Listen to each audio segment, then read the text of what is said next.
प्रताप सिंह बाजवा जी, हरीश चौधरी जी, हमारे कैंडिडेट गुरजीत सिंह औजला जी, एक सेकंड औजला जी यहां आइए, गुरजीत सिंह औजला जी,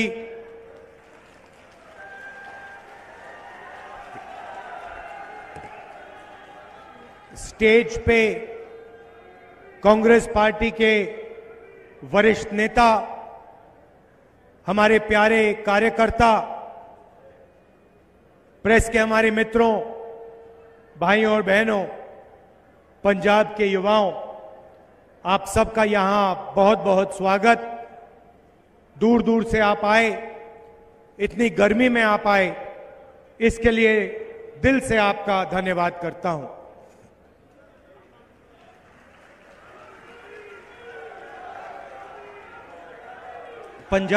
पंजाब का मूड कैसा है? मूड कैसा है आपका? आप जानते हो कि आप लोग देश का मूड बनाते हो। भाइयों और बहनों, ये जो लड़ाई चल रही है, ये मामूली चुनाव नहीं है। ये आजादी के पहली बार ये दूसरे तरीके का चुनाव है, क्योंकि इस चुनाव में नरेंद्र मोदी जी और बीजेपी के सीनियर नेता संविधान पर आक्रमण कर रहे हैं। पहली बार इंडिपेंडेंट हिंदुस्तान के इतिहास में उनकी पार्टी के नेताओं ने खुलकर कहा है कि अगर हम चुनाव जीत गए तो हम इस संविधान को बदल देंगे, रद्द कर देंगे, खत्म कर देंगे, फेंक देंगे। अब इसका मतलब समझिए, लोग सोचते हैं कि यह संविधान 70-80 साल पुरानी किताब है। वो सही है, मगर इस संविधान के अंदर जो सोच है वो 70-80 साल पुरानी सोच नहीं है। वो हजारों साल पुरानी सोच है। मैं अमृतसर में हूं। अगर आप गुरु नानक जी की सोच को देखें और समझें तो आपको पता लगेगा कि इस संविधान में गुरु नानक जी की सोच है। और मैं उससे आगे जाता हूं कि इस संविधान की जो नींव है, इस संविधान की जो नींव है वो गुरु नानक जी ने रखी थी, उनकी सोच ने रखी थी। और सिर्फ गुरु नानक जी ने नहीं, ऐसे हिंदुस्तान में अलग अलग महापुरुषों ने वही सोच देश के सामने रखी थी। चाहे वो बुद्धा हो, बुद्ध भगवान हो, नारायण गुरु जी हो, बसवना जी हो, इन सब की सोच इस किताब में है। और आज बीजेपी के लोग सामने आके कह रहे हैं कि हम गुरु नानक जी की सोच पर आक्रमण करेंगे और उसको हम खत्म कर देंगे। उस सोच का रिप्रेजेंटेशन मॉडर्न हिंदुस्तान में गुरु नानक जी की सोच का यही रिप्रेजेंटेशन है। गुरु नानक जी ने कहा था कि सब लोग समान हैं, सबकी इज्जत होनी चाहिए, सबका आदर होना चाहिए, सबके साथ मोहब्बत होनी चाहिए। ये कॉन्स्टिट्यूशन भी वही कहता है।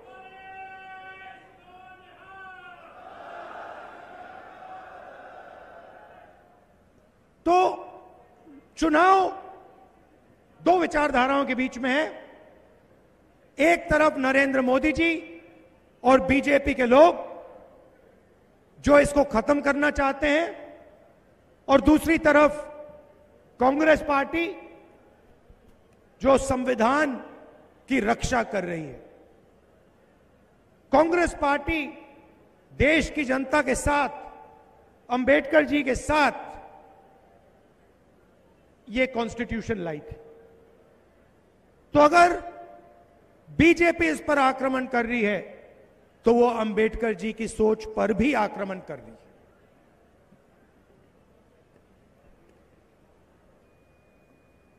भाइयों और बहनों, आप देश में किसानों की हालत जानते हो और आप यह भी जानते हो कि पिछले 10 सालों में नरेंद्र मोदी जी ने हिंदुस्तान के किसानों के लिए, पंजाब के किसानों के लिए इतना सा भी नहीं किया। उल्टा आप पर आक्रमण किया। 3 काले कानून लाए और जब पंजाब के किसान, हरियाणा के किसान, महाराष्ट्र के किसान, मध्य प्रदेश के किसान सड़क पर उतरे तो नरेंद्र मोदी जी ने उनको आतंकवादी कहा। यह बात हम कभी नहीं भूल सकते हैं।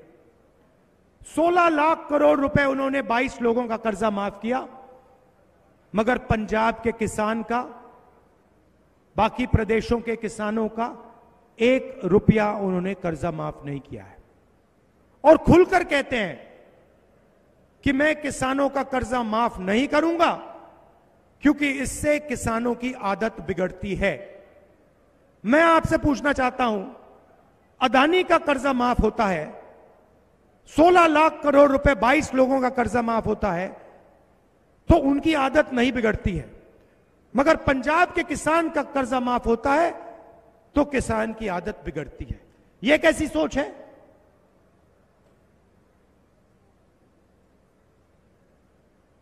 कन्याकुमारी से कश्मीर तक मैं पैदल चला, पंजाब से निकला और हजारों किसानों से मैंने बात की और किसानों ने सिर्फ 3 चीजें मुझे बोली जो आपके दिल में थी। सबसे पहले आपने कहा कि देखिए राहुल जी, हमें बात समझ नहीं आती है, हमने क्या गलती की है। उनका कर्जा माफ हो जाता है, अदानी अंबानी के लिए कानून बनते हैं, मगर हमारा कर्जा कभी माफ नहीं होता। यह आपने पहली बात बोली। दूसरी बात आपने बोली कि राहुल जी, हम मार्केट में जाते हैं, अलग अलग प्रोडक्ट्स खरीदते हैं, शर्ट खरीदते हैं, पैंट खरीदते हैं, मोबाइल फोन खरीदते हैं, सब प्रोडक्ट्स के लिए सही दाम मिलता है, दाम लिखा होता है, मगर जब हम अपना अनाज बेचते हैं, शुगर केन बेचते हैं, आलू बेचते हैं, तो हमें सही दाम नहीं मिलता। और तीसरी बात आपने कही कि नरेंद्र मोदी जी बीमा योजना लाए हैं, इस योजना से 16 कंपनियों को फायदा होता है, हमारा नुकसान होता है, आंधी आती है, तूफान आता है, कंपनीज को हम फोन लगाते हैं, ईमेल भेजते हैं, कंपनी जवाब देती है कि हम आपको बीमा का पैसा नहीं दे सकते। ये 3 चीजें पंजाब के किसानों ने, बाकी देश के किसानों ने मुझे कही। तो इन 3 सवालों को मैं आज आपको जवाब देना चाहता हूं। पहला काम, जैसे यूपीए सरकार ने किसानों का कर्जा माफ किया था, वैसे ही कांग्रेस पार्टी पंजाब के किसानों का, बाकी देश के किसानों का कर्जा माफ करने जा रही है। दूसरी बात, यह सिर्फ एक बार नहीं होगा। हम सरकार में एक ग्रुप बनाएंगे जो किसानों की फाइनेंशियल सिचुएशन को स्टडी करेगा, और जब भी हिंदुस्तान के किसानों को कर्जा माफी की जरूरत होगी, इंडिया गठबंधन की सरकार किसानों का कर्जा माफ करेगी। एक बार नहीं, अनेक बार हम ये काम करने के लिए तैयार हैं। दूसरी बात, नरेंद्र मोदी जी ने साफ कहा कि कानूनी एमएसपी हम नहीं देंगे। मैं यहां आपको साफ कह रहा हूं, इंडिया गठबंधन की सरकार पंजाब के किसानों को, हिंदुस्तान के किसानों को गारंटी करके कानूनी मिनिमम सपोर्ट प्राइस देने जा रही है।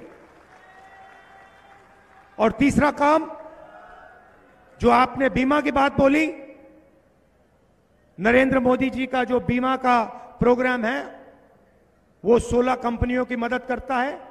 इस प्रोग्राम को हम रिस्ट्रक्चर करेंगे, किसान फ्रेंडली बीमा योजना बनेगी और 30 दिन के अंदर हिंदुस्तान के सब किसानों का पैसा उनके खाते में चला जाएगा। उससे ज्यादा डिले नहीं होगा। ये थी बात किसानों की।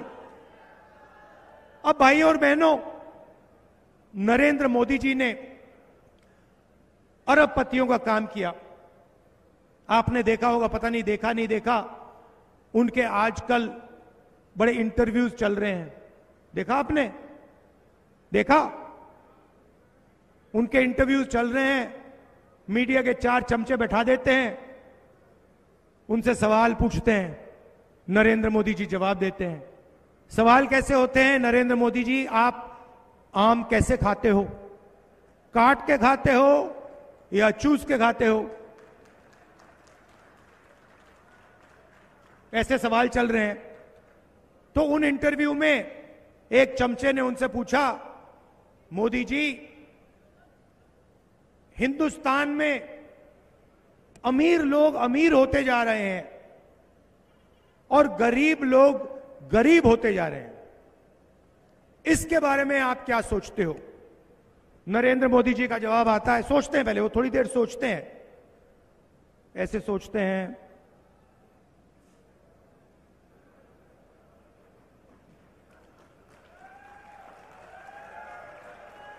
फिर कहते हैं, क्या चाहते हो कि मैं सबको गरीब बना दूं? नहीं मोदी जी, हम चाहते हैं कि जो आप अमीरों के लिए करते हो, अरबपतियों के लिए करते हो, वो आप गरीबों के लिए करो। अच्छा, एक नई बात चली है, पता नहीं आपने सुना नहीं सुना, उन्हीं चमचों के साथ इंटरव्यू में एक चमची पूछती है, नरेंद्र मोदी जी, आप में इतनी ऊर्जा कहां से आती है, इतनी एनर्जी कहां से आती है? नरेंद्र मोदी जी का जवाब आता है, मैं बायोलॉजिकल नहीं हूं, बायोलॉजिकल नहीं हूं। पता नहीं चीजें कैसे होती हैं, परमात्मा ने मुझे भेजा है और मैं बायोलॉजिकल नहीं हूं, मैं परमात्मा का काम करता हूं, मुझे परमात्मा ने मिशन पे भेजा है। मतलब हिंदुस्तान के बड़े से बड़े महापुरुषों ने यह बात नहीं बोली, मगर नरेंद्र मोदी जी को लगता है कि परमात्मा ने उनको चुना है, सिर्फ उनको।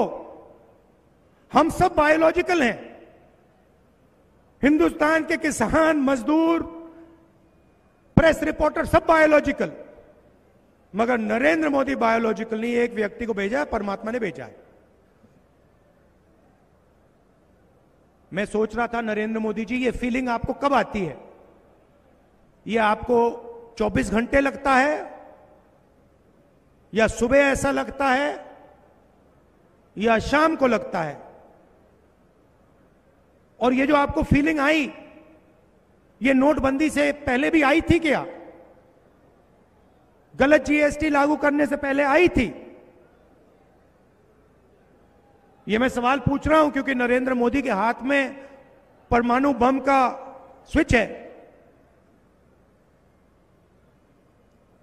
खैर, बड़े इंटरव्यू चल रहे हैं, उसमें नरेंद्र मोदी जी टिप्पणी दे रहे हैं। शायद परमात्मा ने कहा है कि हिंदुस्तान के सारे इंफ्रास्ट्रक्चर को, एयरपोर्ट्स को, पोर्ट्स को अदानी को पकड़ा दो। मगर पिछले 10 साल उन्होंने यही किया है। तो अब हम उल्टा करने जा रहे हैं। उन्होंने 22 अरबपति बनाए, हम करोड़ों लाखपति बनाएंगे।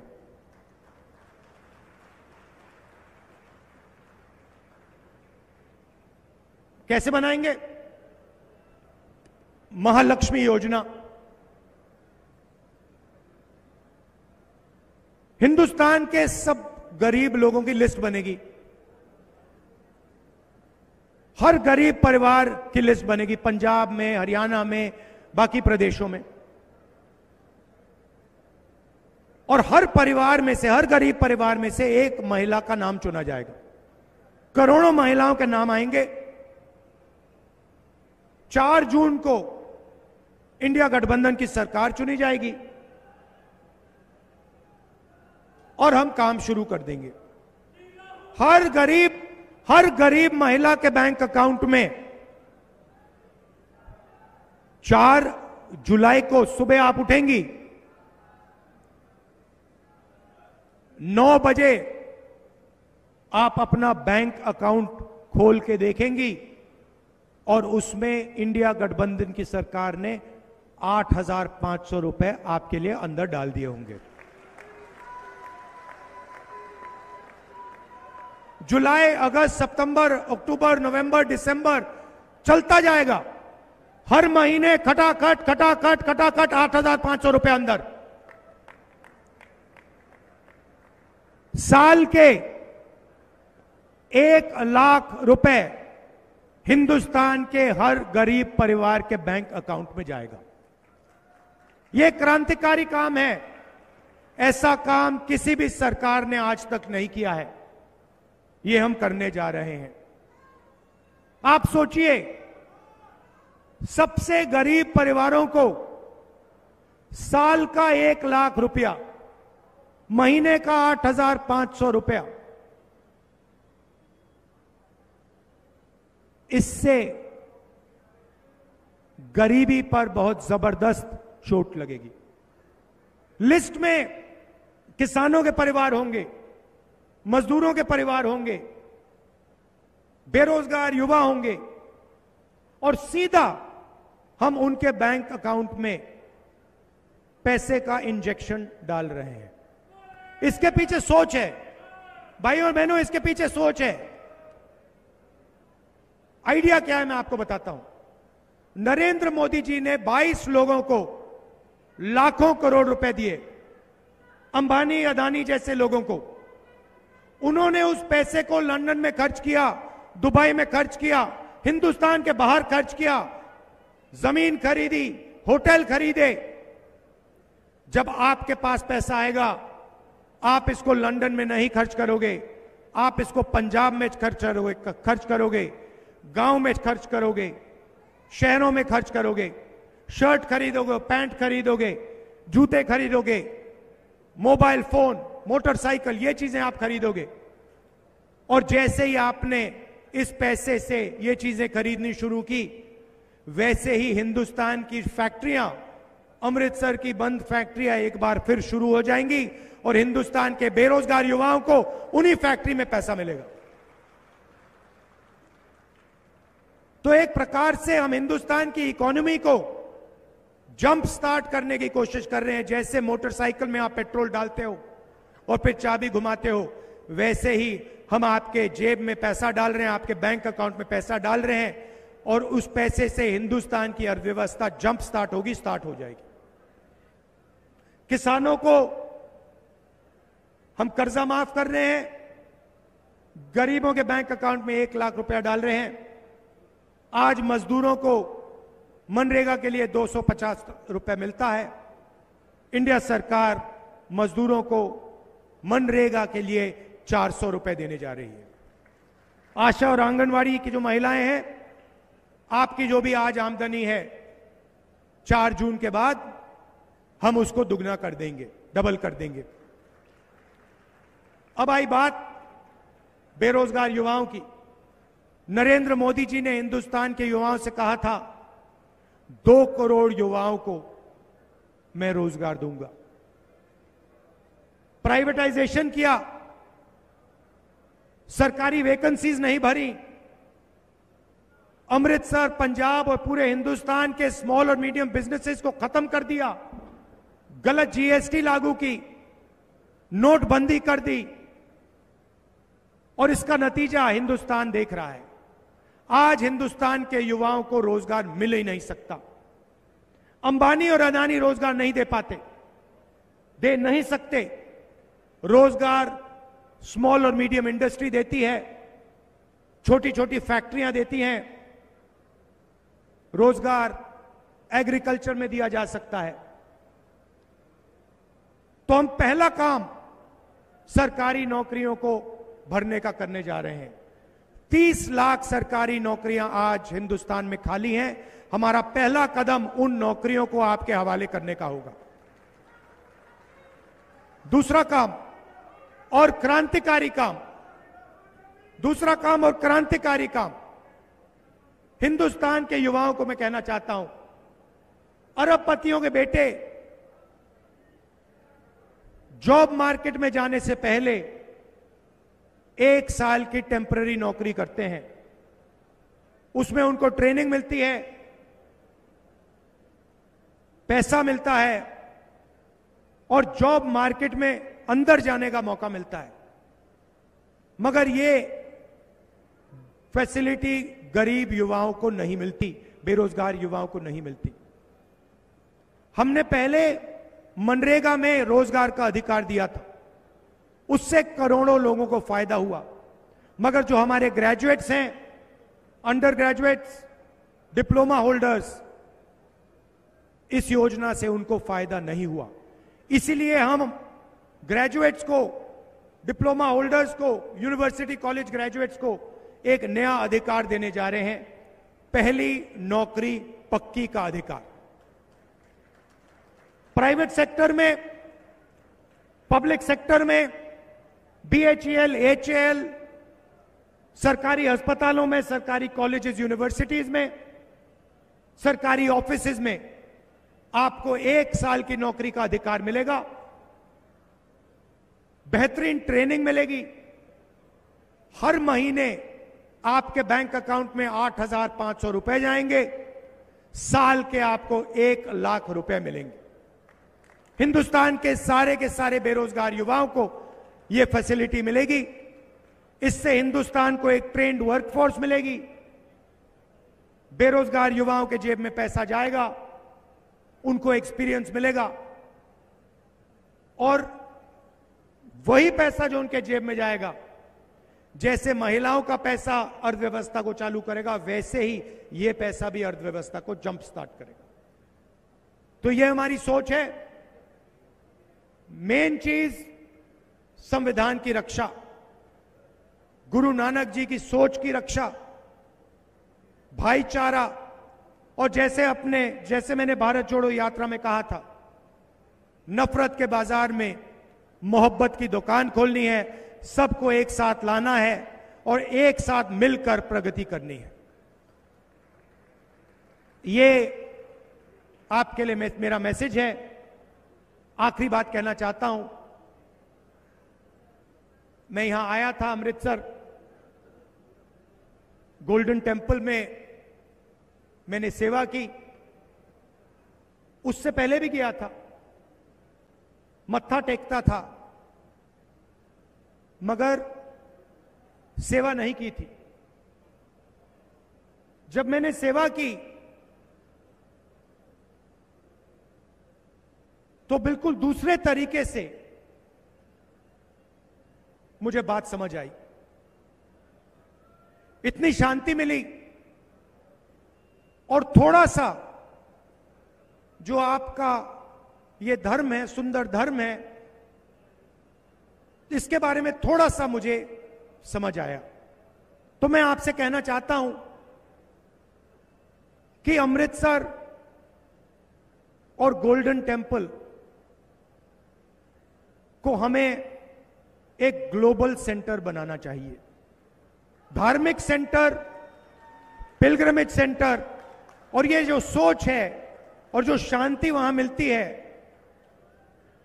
इसको पूरी दुनिया में हम सबको मिलकर फैलाना चाहिए। और इस काम को मैं आपको कह रहा हूं कि इस काम को करने में जो भी मैं कर सकूंगा, जितनी भी मैं शक्ति डाल पाऊंगा, मैं डालने जा रहा हूं। आप सबका दिल से बहुत बहुत धन्यवाद। और जो गुरु नानक जी ने, गुरु गोविंद सिंह जी ने रास्ता हमें दिखाया है, उस रास्ते पे हम सबको मिलकर आगे बढ़ना चाहिए। बहुत बहुत धन्यवाद। नमस्कार। जय हिंद, जय पंजाब। हेलो हेलो, बहुत बहुत धन्यवाद राहुल जी।